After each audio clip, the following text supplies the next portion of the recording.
Hello, ladies and gentlemen. Thank you for your patience. My name is HiRezBart, and welcome to Dev Talk, where I will be talking with devs, believe it or not. To my immediate left, your right, is the one and only Mr. Hi-Rez, Scott. And to his left and screen far right is the one and only Brian Wells, who does not have a Hi-Rez pseudonym because he's just too cool. We will be talking today about the next god coming into the game, which is Serqet. She is an Egyptian assassin. And we're pretty excited about her. She's got this whole scorpion thing going on. We'll take a look at all of her fun stuff in just a few moments. But first things first, you look in the top right corner of your screen, just over Brian's head, you'll see hashtag Dev Talk. That is the way that you can connect with us, and we will try to answer your questions, time permitting, at the end of the show. So, I'm extremely loud in my own headset. I assume you guys hear me very loud as well, so I will try to temper how loud I speak. Thank you, everybody, as well at home for your patience. I'm sorry for the delays. But getting into Serqet. So if we can, real quick, guys, let's pop into my game feed. We'll take a look at her actual in-game model here before we start talking about the actual kind of process through which you got to give you guys an idea of kind of what we're talking to. So Scott, being the lead designer on this, and here she is, guys, you know, doing her thing on her loading screen, the Egyptian loading screen. I'm sure it has great music too, but we're not going to listen to that, unfortunately, in our headsets. But so Serqet, the Egyptian goddess. How did Serqet become a god? Where, you know, kind of, when did we decide we were going to do this kind of Egyptian assassin? You know, what were the things, you know, where does she lie in terms of where Bastet is as Egyptian assassin? And how did that process really begin? Sure. Well, you know, we decide pretty far in advance kind of the gods that are coming down the pipeline. So we knew many months before we started that we were going to be doing Serqet. And with her, I think we were kind of looking for two things. It had been a little bit. It's been a while actually since we've done a new assassin. You know, not a rework, but like an entirely new one. So we were looking for a character that was going to be a really good assassin, and we were also looking for an Egyptian character. And she kind of fulfilled both, especially being that she's kind of the goddess of you know, venomous creatures. It fits really well with kind of the theme and the lore for what we were going for. So yeah, what was the last assassin? Like Kali rework, Bastet rework.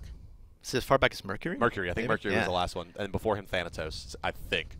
So, yeah, I mean, and you know, before we get into kind of the next step of the process, I mean, just designing assassins seems like, from the outside looking in, probably the most difficult role to design for because they need to be able to kill people. And it's such a tenuous balance of, are they able to be killed in a meaningful way, or do they just destroy everything easily? So, like, what's like the kind of main pitfalls for designing assassins? Oh, well, you know, it's kind of what you said. One, you have to make sure the burst is kind of really finely tuned, but also, like, the line between warrior and assassin is really close sometimes. And it's a little bit hard to see exactly where the crossover is. And, you know, when we're designing these gods, we're certainly okay. In fact, we like it when gods tend to play different roles. You know, so you can be a jungler or you can be a solo. But you're always worried about, you know, making sure you have the right features to, you know, fulfill the assassin role in a way that feels like it has the mobility, the intensity, and the burst that an assassin should have. Right, yeah, and Serqet certainly very mobile. We'll get into that a bit later, but kind of piggybacking on the idea of where do we come up with her, and then so the process of identifying Serqet. This is a god or a piece of lore that could very well work for the game. It may fit an Egyptian assassin. All of this kind of venom lore around here, and then what kind of comes first? Is it then go to concept art and we kind of start talking about how she looks, or do you start kind of looking at what might she do and that influences art, or are those parallel paths? They're really, most of the time they're parallel. A lot of times, in fact, the conceptors are ahead of us on that, and they'll work out several different potential variations we might want to go, and that helps to inspire some of the design. Sometimes we go in with a very strong design up front, and that helps out. It really just kind of depends on the god. Yeah, there's always a little bit of back and forth. Sometimes the designers have a very set look in mind. Sometimes it's literally, we have a name and we have a role. Go find what you can make for us. And so what was Serqet's kind of path? Was it a... Serqet was definitely a name and a role on my end. It was a little while before we all got together in the same room and talked more specifically about it. We knew a few things that we wanted to do. She's kind of a bug goddess, but we wanted to stay away from Arachne, that kind of thing. But so you knew early on she was going to be bipedal and generally humanoid.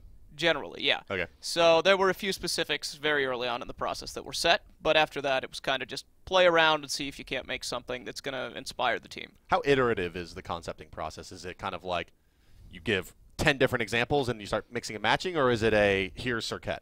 It's very typically something like 10, 12, 16 different examples, and then you mix and match, and then there's comps, and then you may go to design, and design has this or that. For Serqet, I was actually doing a little bit of rough modeling and that kind of thing to see if certain things like her mechanical tail would actually work out in-game. So there's a lot of kind of back and forth. And, you know, right up until the character is actually released, there may be changes in one way or another. So yeah, I mean, here you can see, I mean, this is actually extremely close to the in-game model. Sometimes you'll see a little bit of variation in between the final concept and the actual in-game model, but even to the proportions, it's very similar. So, I mean, like this model, so kind of Scott, from the design perspective, you know, you're kind of working in parallel. You're like, yeah, Scorpion stuff, and oh, tail's cool, and maybe some arm blades. And then when does it kind of turn the corner for you? Like, is it once you get the concept, is that when the creative juices really start going? You get to kind of envision what might happen, and that's when the abilities fall in the line? Or in this, you know, what was kind of the path for Serqet in particular? Yeah, you know, Serqet was an interesting one because I think the artist really wanted to make the tail work and really add that to her to give her a different flavor and feel.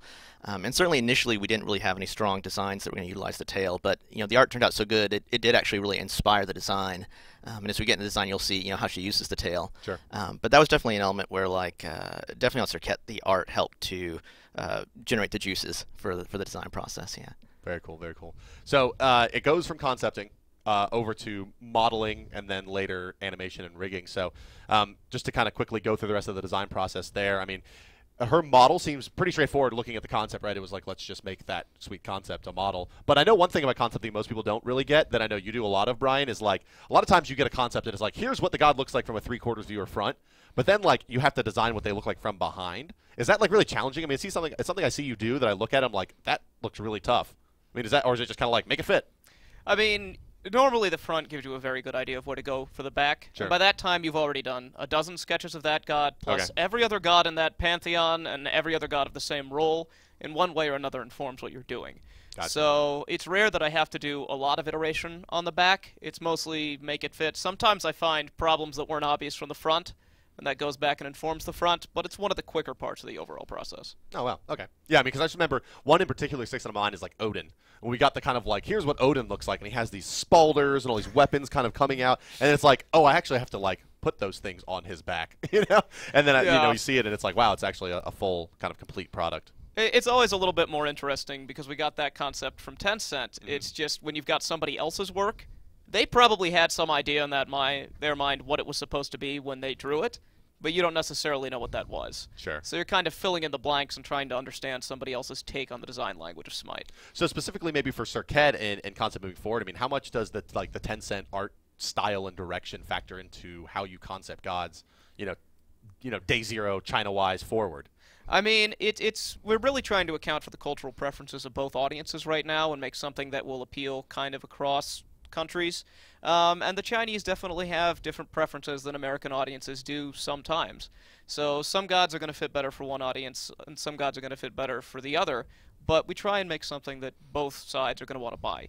So, I mean, the Chinese tend not to like a lot of, I think, kind of gross or sort of monstrous aspects to a lot of the characters. Sure. So that's definitely something we kept in mind designing Serqet. Try and keep that kind of that elegance, that high-class thing going on with her. And minimize some of the gross bug features. Yeah, that's something that Scott was saying before we kind of went online that I didn't know about her lore, that she's like highborn, like she's like a aristocratic kind of. Is that like kind of Hi-Rez lore, or is that her actual lore? So a little bit of that is us, and I guess it's kind of good to go back that during the concept phase, one of the things we're really trying to nail also is the character's personality. Sure. And for a lot of these gods, personality didn't really factor into the lore. It's something we just have to decide the direction we want to go. Apollo, a great example of that. But yeah, Paul's a really good example of that.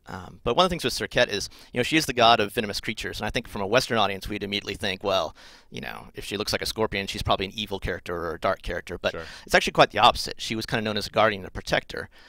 If people that needed to go away maybe got poisoned and died because they needed it, it was justified. Or maybe you were poisoned and you survived, and that was Serqet that helped. She was a guardian of parts of sort of the whole mummification and afterlife process, and so. Got it. She was a character that we had to present, we thought, as a good character. But at the same time, because she's an assassin, because she's associated with scorpions, we wanted to give her a little bit of an edge. So we took her this direction of being sort of a highborn aristocrat, a little bit above it all, very proper, as a way to kind of make her stand out a little bit different than your Arachne characters, while still maintaining this, she's still kind of good aligned. Got it. Very cool. So, guys, we're going to actually try to go ahead and pop over into the development client here in just a second and take a look at Serqet actually in action a bit. But remember, any questions you do have about the development process, you can tweet them at, well, no one, but just hashtag DevTalk, and we will pick them up at the end of the show, time permitting. We're moving into about the last 30 minutes here of what we're going to be able to do. So I'm going to go ahead and pop over into the Ranny test. Many of you have seen the Ranny test in the development client and wondered what it might be. Well, now is your time to find out. And away we go. I'll go ahead and buy our voice pack as well because, hey, why not? So, Brian, if you have things to attend to, you are welcome to leave once we go into the full screen in client. So, and yeah, I won't be going over too much. So, let's go ahead and pop into the game here, guys, and take a look at Serqet. Scott will be here with me, and we'll talk about kind of what she does and how she does it and exactly what she's meant to be. So here you can see that I'm leaving the base without items, which is a tragedy. We'll go through her jumping, her running, and this is like kind of our test map. So here's how high up things go. Here's how large certain radiuses are. So a 30-foot radius goes to right there. So first thing I guess talk about, here's her hit chain. So 1, 2, 3, 4. I don't even know what's going on here.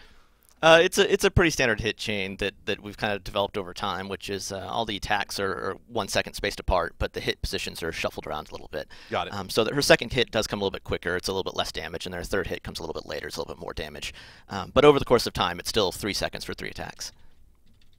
Let's go ahead and max out my levels here. So let's talk about her general design philosophy. So she's an assassin. What is an assassin in Smite from a kind of just sheer attribute game? Like, is it, they have 1 leap, 2 stuns, and an execute? Kind of what's the general assassin feel? Well, it's never quite that specific, but assassins definitely have the highest mobility in general. You want them to be very mobile. You want them to get in, get out. That's kind of a big flavor for them. We want assassins to obviously have a good amount of burst damage. Assassins can do that based on abilities or based on in-hand. That kind of depends on the design. But those are, the mobility, the burst. That's sort of the core aspect of an assassin in Smite. So you can see with just 1 attack speed item and level 20, I attack quite quickly with her. So it seems to be she's going to be very, very strong assassin. So specifically with Serqet, I mean, she has 2 leaps, right? I mean, that's something that we haven't really done before in a meaningful way. Tyr has kind of these short range, kind of bursty dash things, and Nemesis has the 2 on the 1 ability, but this is 2 full distance. That's right. Leaps. Finner is probably the closest kind of proximity. He's got a full leap, a little bit of a short leap, and then his ultimate allows him to move fast. So he's got a lot of movement on him. But yeah, she's probably one of the most mobile characters, if not the most mobile character we've done so far. So I want to talk about the number 1 ability now, which I'll bring up the targeter for, and you can see it's this zigzag, and there's not too much. It's not too esoteric beyond that you dash to those points. But the real kind of interesting thing here is this targeter, is that you can kind of collapse or expand it to dash into different kind of patterns. So I guess tell us a little bit about the challenges of making this ability. Well, it was obviously a lot of a programming challenge. But Eric, our programmer on it, tackled that in really good form. I think what we want to do with this is, we're always looking for interesting ways to do movement abilities. Ever since we did kind of Sun Wukong with his targeter or Athena with the charge build up, we want the movement to feel different and also to really kind of fit the character. Being that she's, a Scorpion, that she's very agile, we like this idea of her having sort of this juking dash. And then one of the things that kind of came from that was this idea that she can collapse it, and each leg does damage separately. So you could get like a triple hit on someone close, or you could use it to, close distance on someone far away.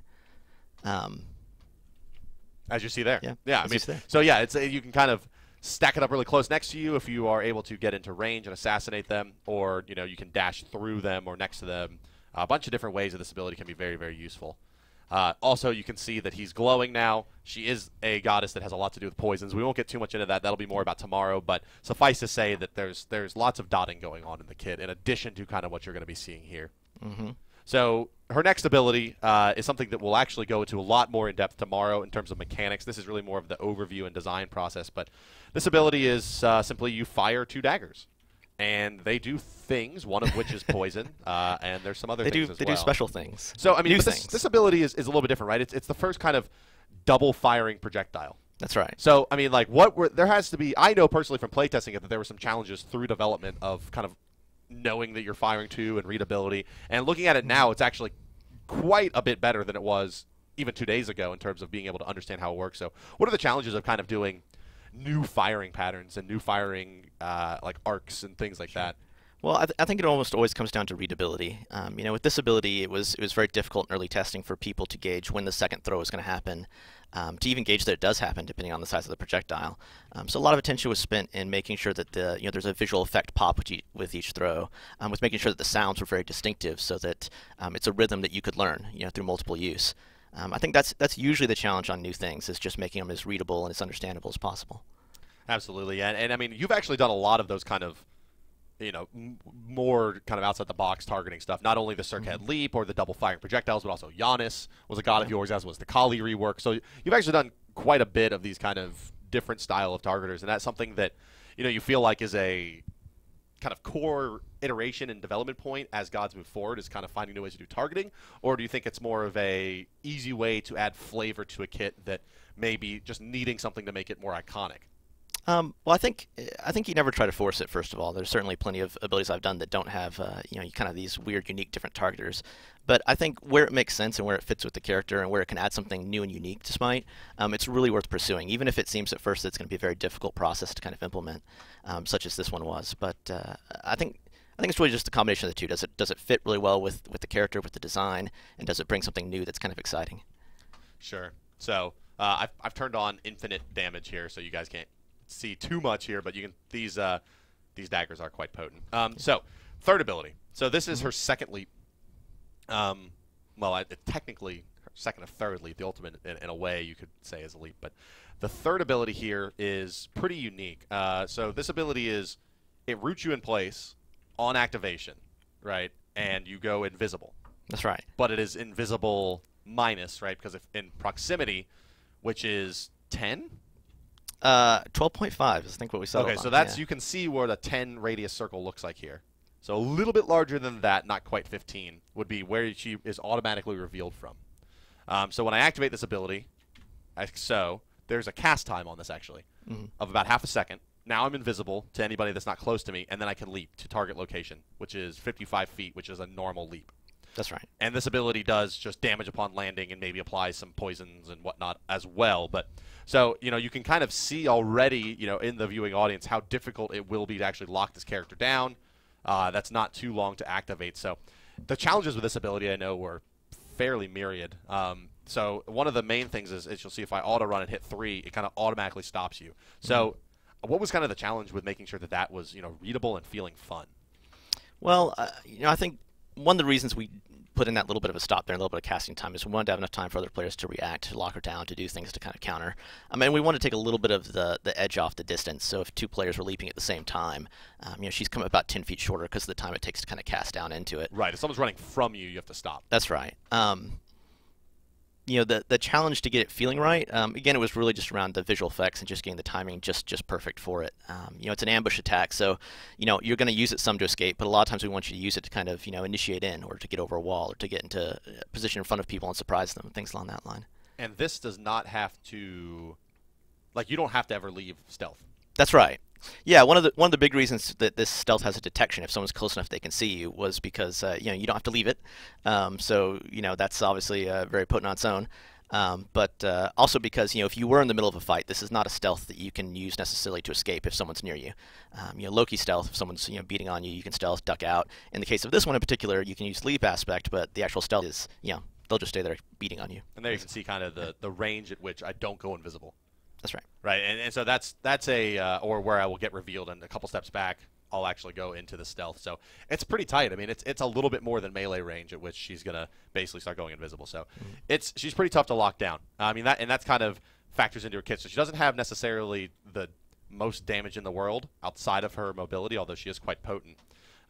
It is a lot about kind of being mobile, stacking up these abilities on people, and then assassinating them with the ultimate. Which is the ultimate here is basically you can see a very, very short range targeter, almost kind of like the distance that an Arachne grapple is.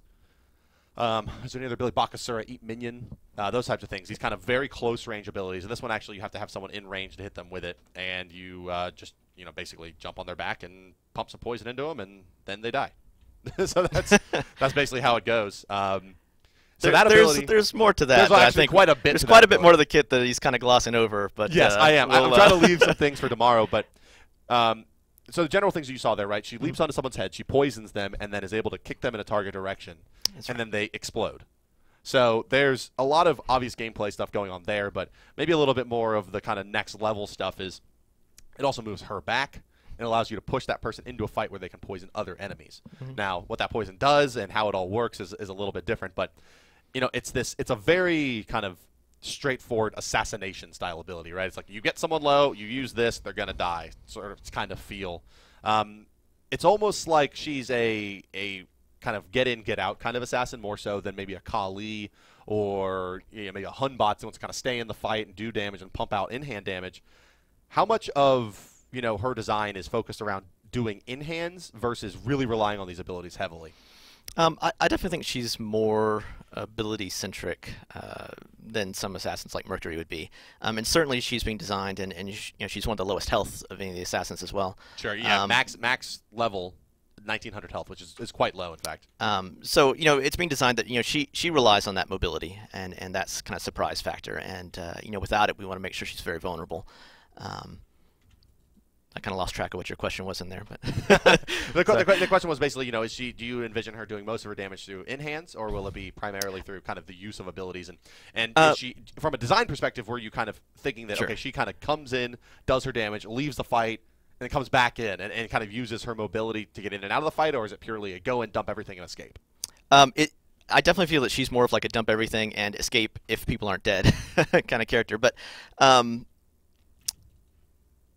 trying to figure out the best way to answer the question there without talking about some other stuff. There are reasons that she's going to be doing in-hands that you kind of glossed around and we didn't talk about. Sure.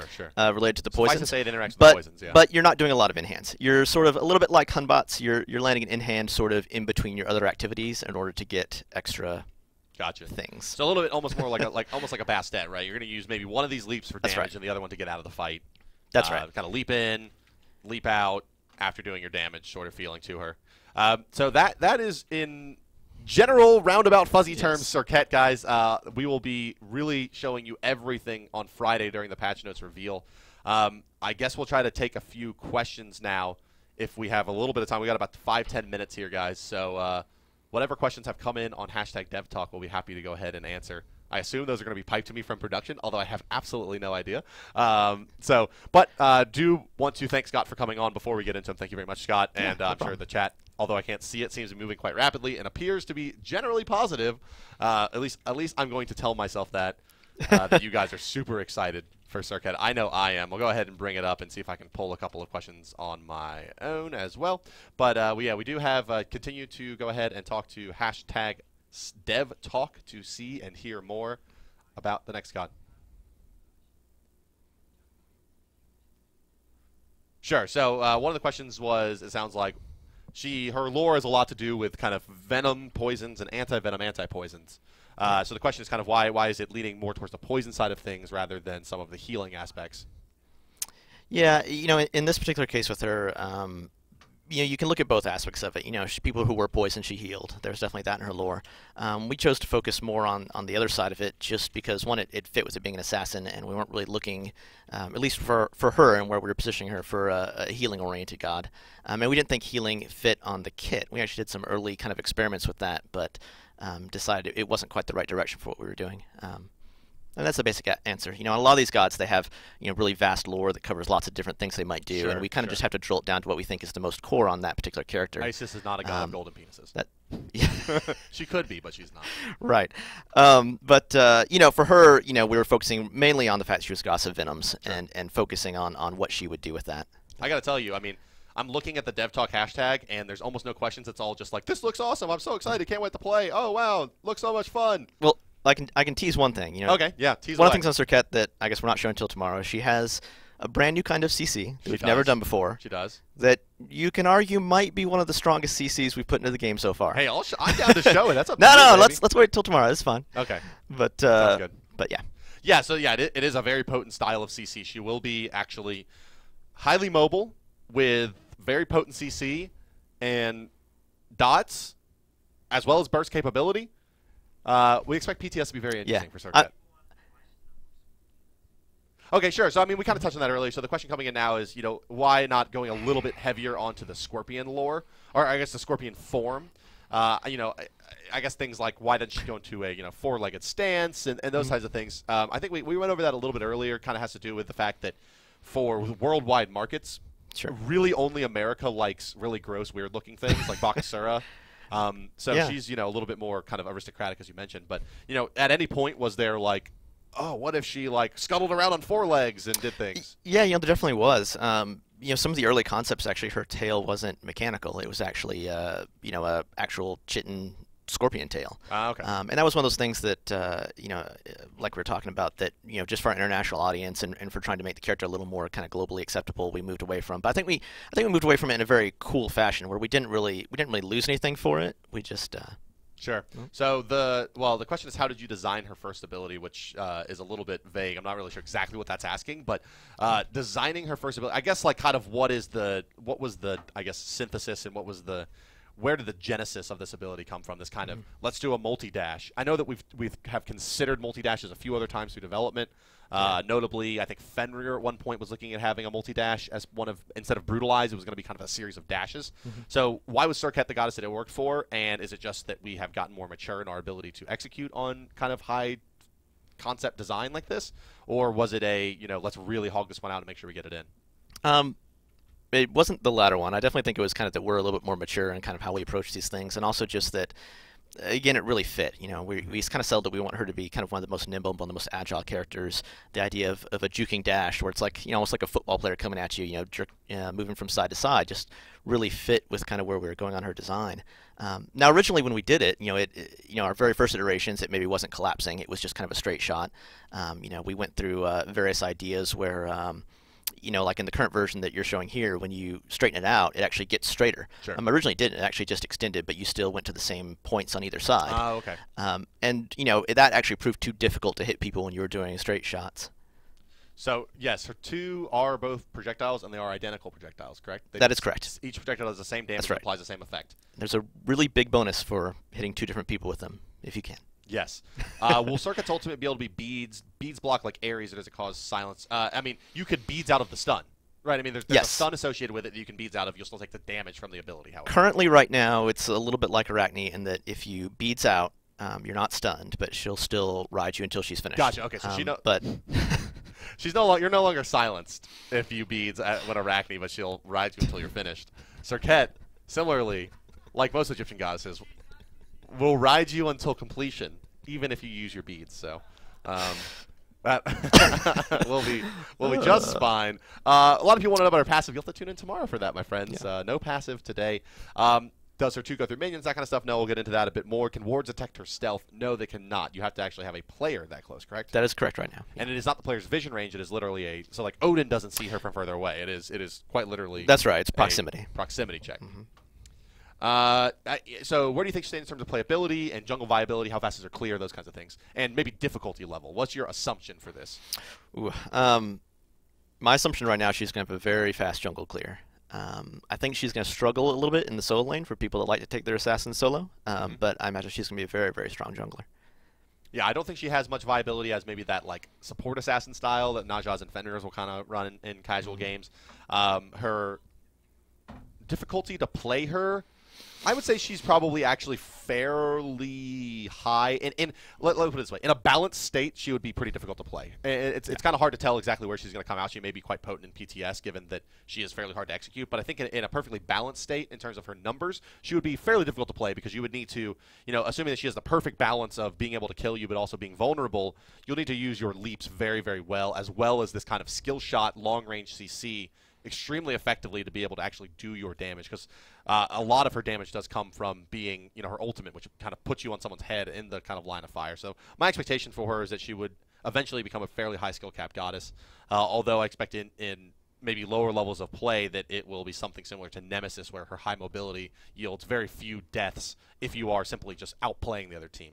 Her jungle clear time does appear to be quite fast. The dash does, you know, a lot of damage as it hits 3 times, and also with some upcoming changes to Bumba's mask that we will get into a lot tomorrow, she does quite well with that.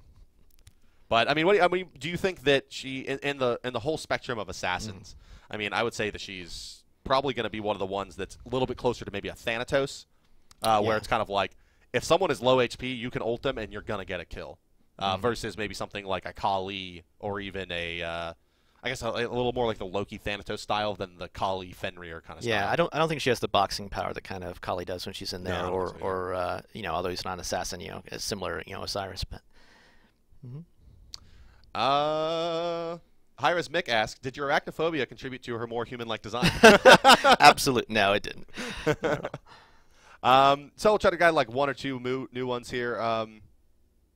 Do you think that with the new moves in the game that the older gods' abilities kind of fall off? Like, you know, this kind of diagonal dash, is that just so much better than like a Cupid dash? You know, and is that, do you see that as a kind of element of the features becoming more complex as a matter of let's keep it fresh, or do you think that it really is there's a true viability difference between them?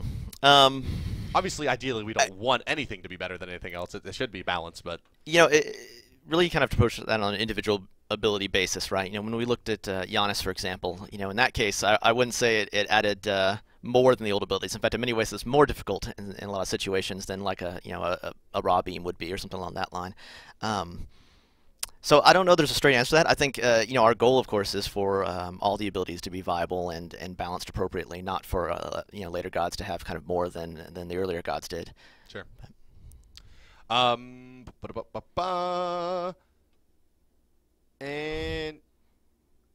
oh my goodness, that is a serious. Can Serqet stealth avoid an Artemis ult? Does the stealth disjoint abilities? No.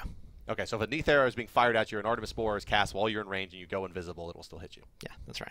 And I believe minions can see you in that stealth. Is that right? No, but you know, we did that recent jungle camp change where jungle camps can see stealth. So if you're in a jungle camp fight, they'll still keep hitting you if you stealth. Yeah. Yeah, I mean, that's one of those things where it's like, it's very frustrating when you vanish as Loki to do damage and they all just reset aggro. But with that, guys, I think we're going to close it up. Scott does have to leave, and I do want to get him out of here on time. So thank you, Scott, for coming in. And I hope you guys are all excited about Serqet. We will be hitting PTS Friday evening, so that's tomorrow evening, sometime after we go over the patch notes, which will be at 4 p.m. Eastern Standard Time as well.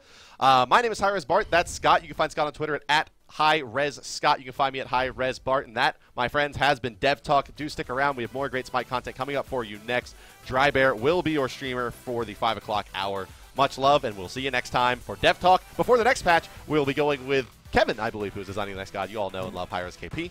And so be sure to tune in for that. And I bid you farewell.